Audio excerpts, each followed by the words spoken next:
SKPP juga mencetak pahlawan, Mbak. Pahlawan juga bagi saya untuk sekarang ini adalah orang yang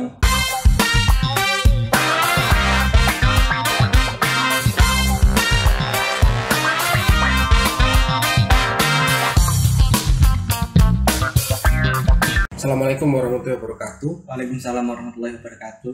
Mas Riki ya, Riki, Mas. panggilannya Riki ya. Nama lengkapnya siapa Mas? Muhammad Rik Zulfikri, Pak. Muhammad Rik Zulfikri. Zulfikri ya, dari Gondang Wetan. Gondang Wetan. Gondang Wetan. Peserta SKPP sampai menengah ya. Sangat menengah, Ya. alhamdulillah, Pak. Ya tapi hari ini kita tidak bicara SKPP ya. Di episode sebelumnya ya. Ini kita bicara tentang bulan November ini hari pahlawan ya, Mas Riki ya. Iya, 10 November. 10 November. Nah, ini tayang pas 10 November. Apa sih mana pahlawan menurut kader SKPP itu? Pahlawan, Pak ya. Iya, pahlawan ya. Pahlawan setahu saya itu orang yang berjiwa patriotisme, orang yang rela berkorban, orang yang berjuang, Pak. Yang berjuang. Itu orang yang berjuang, pahlawan. Demi bangsa dan negara. Demi bangsa dan negara, iya. Nah, kalau SKPP itu termasuk kita sebut sebagai pahlawan enggak sih? Pahlawan mungkin dalam bentuk pahlawan apa ya? Demokrasi lah mungkin ya. Iya, iya. Sekarang kan banyak muncul, Pak.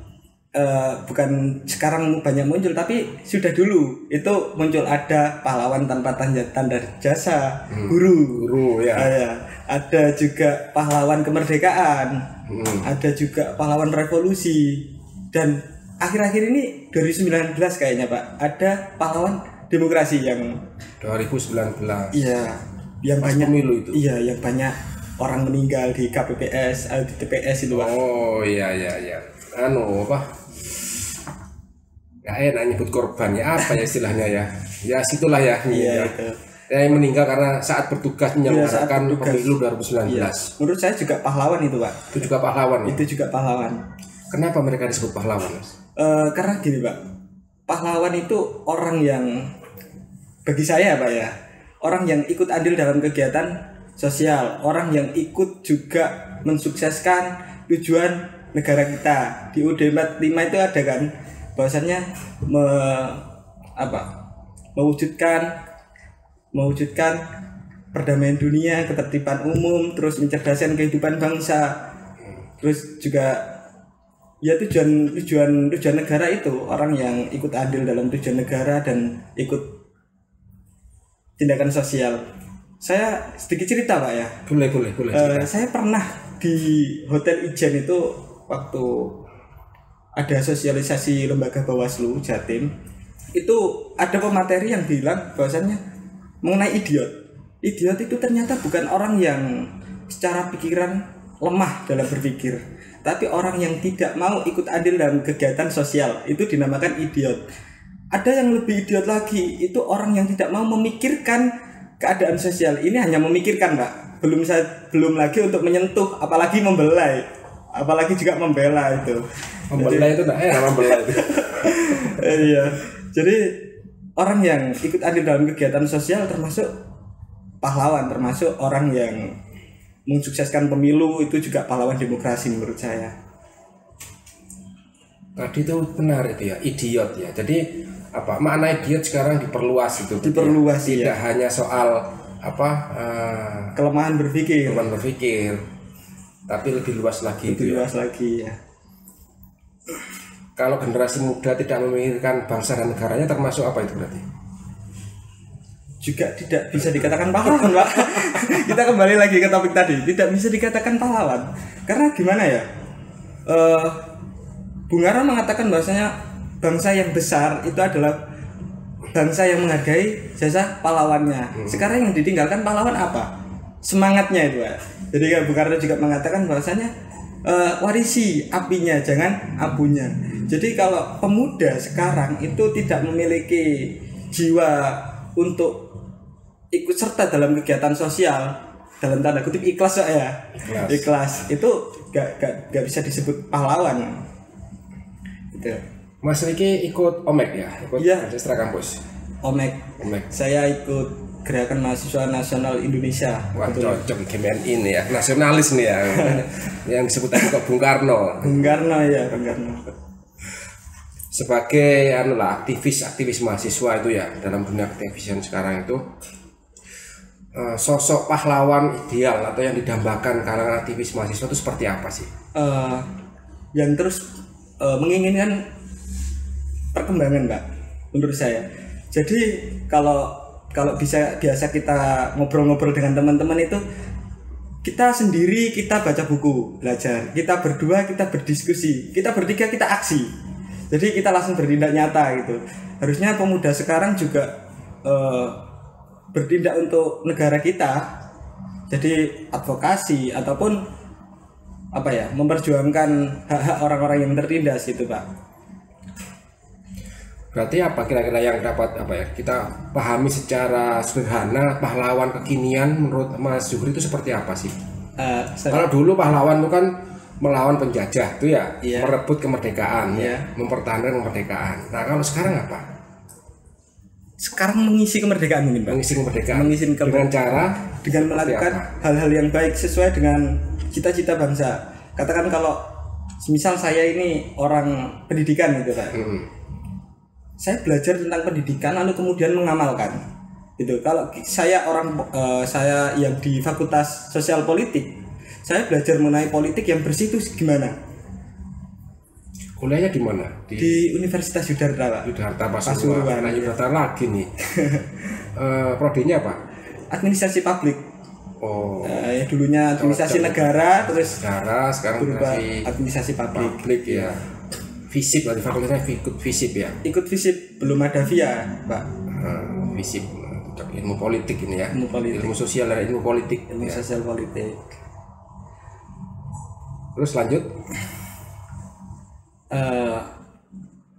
Menurut saya perlu digaungkan, Mbak, ya, untuk teman-teman pemuda, dan saya juga apresiasi terkait Bawaslu adanya SKPP ini, karena di Ormek saya, mohon maaf, itu ada yang namanya moto pejuang pemikir pejuang, ya, gitu, Pak. Saya tahu itu. Iya, tahu ya. Tagline-nya. Iya. Jadi suratnya di bawahnya itu ada itu ya. Iya, setiap surat ada. Pejuang pemikir pejuang. Jadi kita sekarang itu harus juga saya apresiasi kepada Bawaslu adanya SKPP, Pak. SKPP ini selain bersosialisasi, mereka juga orang-orang Bawaslu ini transfer ilmu. Jadi kita ketika berjuang juga tidak dalam keadaan kosong. Itu, Pak. Transfer ilmu dan transfer kesadaran kalau kata Bu Titin. Jadi berjuang tidak dengan kepala kosong. Iya, tidak kosong, Pak. Ada ilmunya lah ya. Ada ilmunya. Karena kalau nggak ada ilmunya itu akhirnya kan tanpa arah kan. Tanpa arah. Apakah Bapak sepakat kira-kira? Saya tanya coba.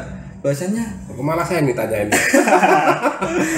Bahwasanya nasib bangsa Indonesia ini tergantung pemudanya, Pak. Oh iya dong. Karena pemuda hari ini tuh kan nanti jadi pemimpin di masa depan. Nah, itu juga ya saya pikirkan, karena Bawaslu kemarin menyelenggarakan SKPP, saya sangat apresiasi banget itu, Pak. Di apanya coba? Apresiasinya tuh di apa? Menarik golongan pemuda yang cenderung, kadang apalagi di era pandemi ini, Pak. Era pandemi ini kita secara tidak langsung kita terdidik dengan diri kita sendiri, terhegemoni, Pak. Dengan adanya aktivis nih, terhegemoni, cocok. Terus lanjut. Kita terhegemoni dengan pola hidup baru. Jadi yang dulunya kita kuliah harus mandi dulu, lalu berangkat ke kampus. Sekarang kita bangun tidur, males ke kamar mandi, lalu buka Zoom, kita gini. Kadang-kadang juga nggak on cam. Jadi pergerakan pemuda yang seharusnya menjadi agen of change, agen perubahan, atau juga agen of control ya, kalau bahasanya, itu semakin lama semakin surut. Nah, adanya SKPP di tengah-tengah pandemi itu luar biasa bagi saya, Pak. Ibarat sumber air di tengah gurun pasir lah. Iya. Apalagi kan sekarang ini dunia kemahasiswaan lah ya, secara umum pembelajaran itu kan daring tuh ya. Iya, daring, Pak. Daring ya. Dan nggak boleh kumpul-kumpul juga gitu nggak ya. boleh kumpul-kumpul Kalau juga. nggak kumpul nggak bisa kan, nggak bisa berinteraksi berdiskusi secara langsung kan Iya, gitu ya. iya. Effortnya nggak dapat gitu Pak. Nggak dapat. Dulu kalau bicara sekarang kita agak refleksi Mas. Siapa lagi Ricky ya? Ricky, ya. Pahlawan ya, kita pahlawan ya. Dulu pahlawan yang paling menurut sesuai dengan perjuangannya itu menurut Mas Ricky siapa Mas? Banyak sebenarnya pahlawan. Kalau menurut saya itu yang paling ikonik ya Pak ya. Iya. Itu wanita Pak. Aduh, siapa itu? R.A. Kartini. R.A. Kartini. Yang lahir tanggal 21 April. Iya. Lah, alhamdulillah saya nggak mau jadi Kartono. Saya nggak di 2000 nggak di tanggal 21 April. Saya nggak mau lahir waktu itu. Terus saya lahir di hari bumi tanggal 22 April. Oh, iya. Ibunya ditahan dulu waktu itu. Wah, besok aja jangan hari ini itu ya. Iya kan, jangan hari ini Bu. Gitu. Jadi yang paling berkesan kenapa kok Kartini? Kartini. Iya. Karena siapa yang pernah dikutip pahlawan cewek selain R.A. Kartini dan Cut Nyak-Din?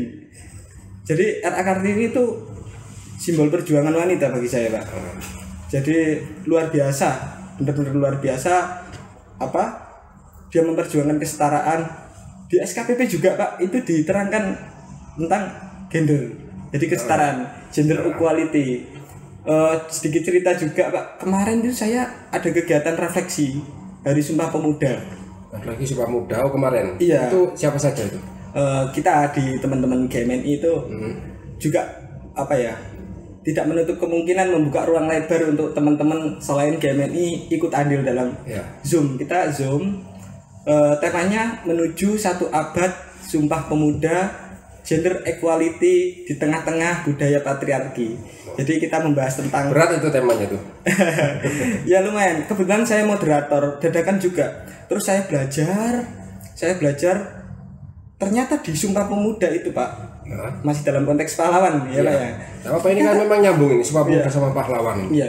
Ternyata di dalam Sumpah Pemuda yang kedua itu ada 10 wanita. Ini dikutip oleh Bambang Sularto dalam bukunya W.R. Supratman. Ada 10 wanita dan salah satunya bagian dari mereka itu jadi pembicara utama. Nah, setelah 2 bulan itu terbentuknya yang namanya Kongres Perempuan Indonesia. Jadi ada Kongres Perempuan Indonesia waktu itu Desember 22 Desember kalau nggak salah. Jadi pahlawan juga bagi saya untuk sekarang ini adalah orang yang kalau kamu faktnya itu di pendidikan, kamu mengajar. Kalau kamu itu faktnya itu di politik, kamu juga sosialisasi politik itu bagaimana. Terus kalau kamu itu resah dengan keadaan sosial yang mana patriarki Pak, patriarki itu kamu juga memperjuangkan hak-hak perempuan itu. Saya rasa itulah agar tidak idiot banget gitu. Jadi oke, ini sebagai sebagai mahasiswa fisip lah ya, anak ilmu politik ya, ilmu administrasi negara. Itu SKPP itu materinya SKPP itu kira-kira relevan enggak dengan anak-anak administrasi negara itu? Relevan sekali Pak. Relevan terbantu sekali. Berarti ya dengan materi-materi itu ya. Iya, terbantu. Jadi selama ini saya di kampus itu kebingungan karena saya nggak dapat view-nya langsung ya, bagaimana penyelenggaraan pemilu itu, terus bagaimana politik itu, terus bagaimana saya kemarin tahu tentang proporsional terbuka dan tertutup, ada juga distrik, Nah, kelemahan dan kekurangannya, sistem pemilu saya jadi tahu Pak. Padahal itu waktunya singkat loh Mas, itu jelaskannya itu. Soalnya kalau dijelaskan lebih panjang itu pecahannya juga banyak itu. Iya. Saya ngerasa saya ini mahasiswa sosial politik tapi kok di sini saya merasa kosong itu. Di SKPP itu banyak hal-hal yang memang belum saya ketahui jujur saja. Dan itu senang saya ikut SKPP. Iya. Belum lagi ada sistem penghitungan kursinya itu juga ada. Iya Pak. Penghitungan kursi. BPP bilangan pembagi pemilihan itu, cara menghitung kursi. Dari sekian suara itu jadi berapa kursi, itu juga ada hitung-hitungannya gitu. Tidak sempat tersampaikan sih kemarin karena waktunya singkat gitu. Terus apa lagi ya materi yang masuk dengan sesuai dengan anak FISIP itu? Materi Kita membangun gerakan partisipatif sama apa Pak? Sama advokasi Pak. Oh, advokasi. Saya tuh pernah kemarin ngisi juga loh, Pak Zaki, Dr. Muzaki, dosen UB sekarang di staf ahli Bawaslu Jatim Pak. Oh, tahu saya. Itu pernah mengatakan bahwasanya gini, kita itu ada orang dengan masanya dan masa dengan Ada orangnya gitu. Jadi di masa sekarang kalau bisa kamu juga memberikan sumbangsi pada masamu sebelum masamu hilang gitu. Terus advokasi kemarin ngisi gerakan Pak, membangun gerakan partisipatif. Bahwasanya organisasi negara sekalipun itu bisa dinilai sukses demokrasinya ketika masyarakat itu berpartisipasi Pak. Kan ada 3 elemen toh, negara, civil society dan privat. Civil society ini ketika dia ikut bergerak atau berpartisipasi dalam kegiatan bernegara, itu menurut Pak Zaki demokrasinya sehat. Bahkan di Amerika kemarin juga mengatakan itu kalau di sana itu demokrasi seperti karnaval Pak. Jadi benar-benar Gimana? Seperti karnaval gimana? Orang-orang antusias sekali. Pamflet yang dibikin juga bagus-bagus. Tidak sekedar politik praktis yang saling berebut jabatan. Juga Pak Zaki bilang gini Pak, kasih PR ini saya sama Pak Zaki. Kalian mahasiswa FISIP ya? Iya Pak. Terus kalian bagaimana menanggapi stigma masyarakat bahwasanya politik itu artinya berbeda-beda loh di masyarakat. Ada orang bilang aku dipolitiki sama si A misalnya. Berarti politik apa? Ya, dibohongi gitu Pak. Konotasinya jelek lah ya. Iya, konotasi negatif itu Pak. Itu. Jadi perlu juga kita sosialisasi terkait politik. Kita nggak bisa sosialisasi terkait politik apa membagus-baguskan politik kalau peserta politik atau peserta demokrasinya ya juga kurang bagus. Gitu Pak. Jadi bagaimana membangun masa kita. Saya kan masih umur 22 Pak. Masa saya nanti minimal palingnya 27 ya Pak ya. 27 itu baru bisa bergerak di ranah-ranah politik. Itu bagaimana kita mempersiapkan masa sekarang itu untuk kedepannya Pak. Jadi dimulai dari sekarang untuk membangun kesadaran masyarakat. Setidaknya menjadi pahlawan lah ya. Iya, jadi pahlawan gitu. Ya. Relevan juga materi daripada Pak Zaki sama ada advokasi Bu siapa lupa saya Pak. Itu kita bukan optimisme semu Pak bahasanya, kita diajarkan agar tidak optimisme semu, kita melakukan gerakan-gerakan yang nyata, bagaimana itu mempengaruhi orang lain, mengajak orang lain untuk berpartisipasi, terus bagaimana advokasi melalui jalur hukum atau non hukum gitu. Jadi ya itu yang saya terima dari SKPP Menengah, sangat menarik. Iya. Kemarin satu kelompok dengan itu siapa? Zuhri, enggak ya? Oh, beda kelompok ya? Karena memang dipencar ya. Memang dipencar. Kemarin satu kelompok dengan anak mana saja? Dari anak Ponorogo, ada juga Mbak Yuni itu tunanetra, tunarungu Mbak. Tunarungu itu dari Batu. Oh dari Batu. Iya, jadi ketika ada yang menjelaskan.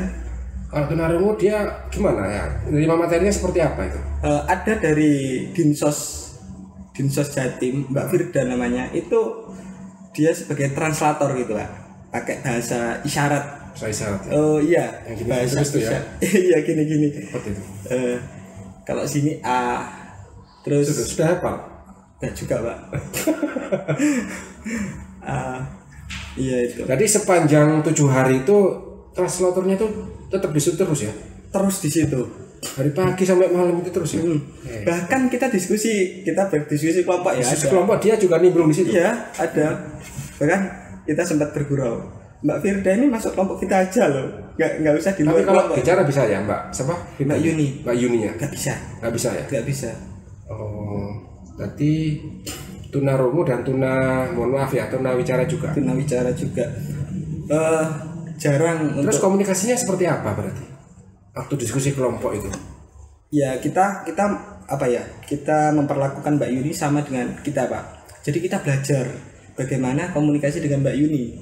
Gitu. Ya, teman-teman SKPP menengah saya rasa sudah paham betul ya untuk memperlakukan kita sama rata, Pak. Jadi saya juga yang orangnya kadang cuek itu saya jadi terbangun kesadarannya terbangun ya, kepeduliannya lah gitu ya. Iya, kepedulian saya. Kalau bicara Mojokerto gini, Pak. Mojokerto apa itu? Gini, Mojokerto tugu seperti candi gitu. Dia pakai simbol-simbol gitu. Kalau Pasuruan apa? Tangannya gimana? Pasuruan kurang paham, Mbak ya. Batu sendiri gimana? Kalau Batu dia nyebut daerahnya sendiri seperti apa? Batu itu lupa saya. Lupa. Mungkin begini ya, apel karena mungkin ya.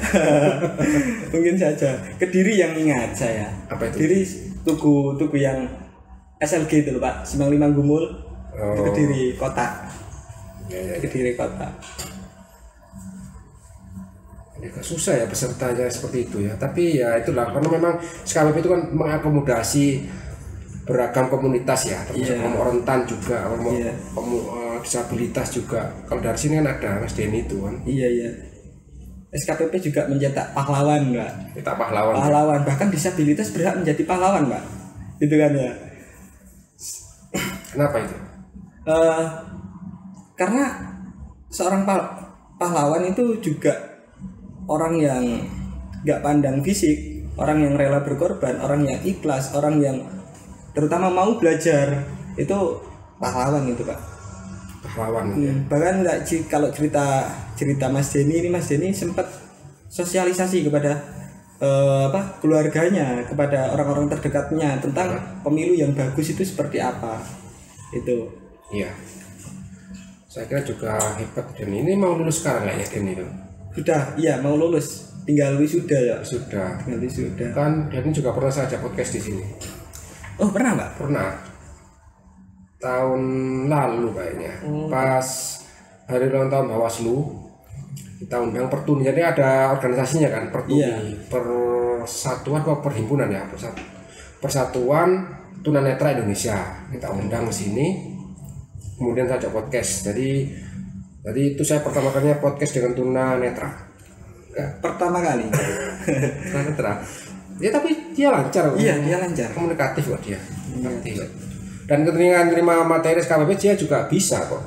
Dia juga ketika ada penugasan di HP-nya atau materi-materi di HP juga bisa dengarkan. Iya, bisa. Saya hebat orang ini. Hebat. Itu juga Gemini, Pak. Gemini itu ya? Gemini. Cocok. Saya baru tahu Mas Denny Gemini ya ketika SKPP itu, Pak. SKPP dasar. Mohon maaf, Pak, saya minum dulu ya. Oh iya, enggak apa-apa, silakan saya minum juga, Mas.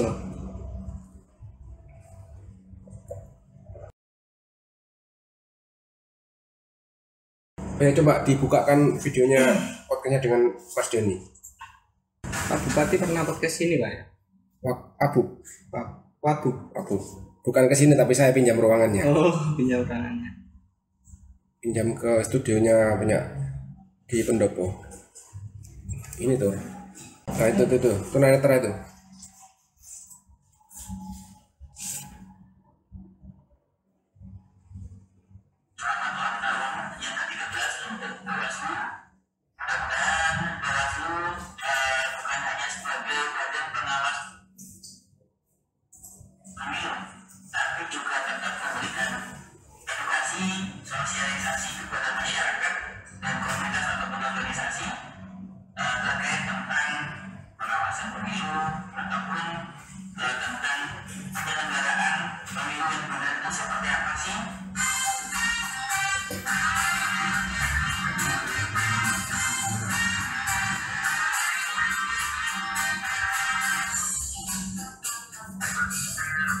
Assalamualaikum warahmatullahi wabarakatuh.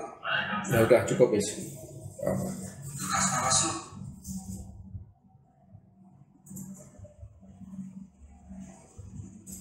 Nah, itu apa videonya Mas Denny.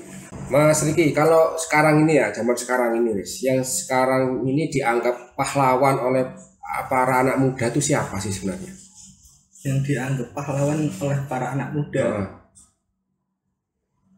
gurunya mungkin Pak. Gurunya ya? Gurunya Pak. Atau idolanya mungkin ya? Kurang tahu ya. Cuman kalau boleh ngeklaim itu gurunya Pak.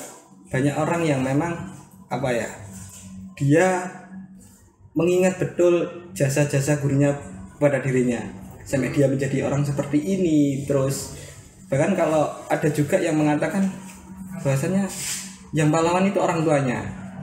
Oh ya harus itu, harus orang tuanya ya juga sebagai guru pertama bagi dia dalam keluarga itu Pak. Kalau sekarang menurut Mas Riki, siapa sekarang yang dianggap pahlawan bagi diri Mas Riki sendiri? Bagi diri saya yang dianggap pahlawan, ayo, banyak Pak ya, banyak kandidat Pak ya. Cuman yang pasti dan harus saya pilih adalah orang tua Pak. Orang tua saya itu sebagai pahlawan luar biasa bagi saya. Kalau ini kan ikut aktivis ya, sebagai aktivis ya. Kalau di keorganisasian itu kan banyak ditempa gitu ya, ditempa dengan pelajaran-pelajaran gitu ya. Kira-kira itu sebagai tempat yang cocok enggak sih untuk kita berupaya berkarya menjadi seorang pahlawan? Sangat cocok sekali Pak. Jadi organisasi itu selagi tujuannya itu orientasinya baik, itu sangat cocok. Juga apa ya, nggak sedikit orang-orang yang memang memberikan sumbangsi kepada negara ini itu berawal dari aktivis Pak, berawal dari organisasi. Jadi peran organisasi itu sangat penting untuk seseorang menjadi pahlawan. Kira-kira itu. Oke, saya kira itu Mas Riki ya. Obrolan kita tentang pahlawan demokrasi, mungkin ada apa ya, pesan-pesan yang disampaikan kepada kita semua berkaitan dengan sosok pahlawan demokrasi itu. Oh, oke. Bagi teman-teman yang nonton ini, memang kita itu nggak bisa menjadi pahlawan kemerdekaan, tapi kita bisa menjadi pahlawan demokrasi. Pertama, kalian harus berpartisipasi untuk menggunakan hak kalian. Karena gini, nyoblos, menentukan hak pilih itu juga tindakan patriotik Pak. Tindakan juga patriotik ya? Patriotik. Iya. Jadi semisal ini kita 2 orang, 3 orang atau 5 orang Pak, biar lebih mudah ya. 5 orang, 2 orang sama-sama 2 orang memilih 2 orang memilih hal baik yang nyata-nyatanya sudah baik. Ada 2 orang yang memilih hal buruk. Kita belum milih. Ya. Kita milih itu tindakan patriotik. Posisinya draw ini posisinya. Iya, posisinya kan draw. Kita belum milih. Lalu kita milih, terus kemudian kita milih yang sudah nyatanya buruk, itu kan juga nggak sesuai Pak. Jadi ketika kita milih yang sesuatu yang menggunakan hak pilih kita untuk sebuah kebenaran, itu kita sudah menjadi pahlawan demokrasi. Jangan sampai kita, untuk teman-teman yang menonton, kita harus berjuang atas nama kebenaran. Jangan sampai kita membenarkan atas nama perjuangan. Banyak kan orang yang memang dia membenarkan segala atas nama perjuangan, padahal itu salah. Itu Pak. Mungkin sosok pahlawan di benak teman-teman sudah bisa diartikan sendiri-sendiri. Namun bagaimana kita manfaat terhadap orang lain, manfaat terhadap sosial, tidak merugikan, itu bisa saya sebut pahlawan. Kira-kira itu. Oke, terima kasih Mas Riki ya. Baik Pak. Berarti kita ini apa? Mencari kebenaran ya. Mencari pembenaran. Iya. Nah, mencari kebenaran ya Pak. Terima kasih hadirannya. Sampai ketemu di berikutnya. Assalamualaikum warahmatullahi wabarakatuh. Waalaikumsalam warahmatullahi wabarakatuh. Bertugas untuk mengawal demokrasi bangsa Indonesia.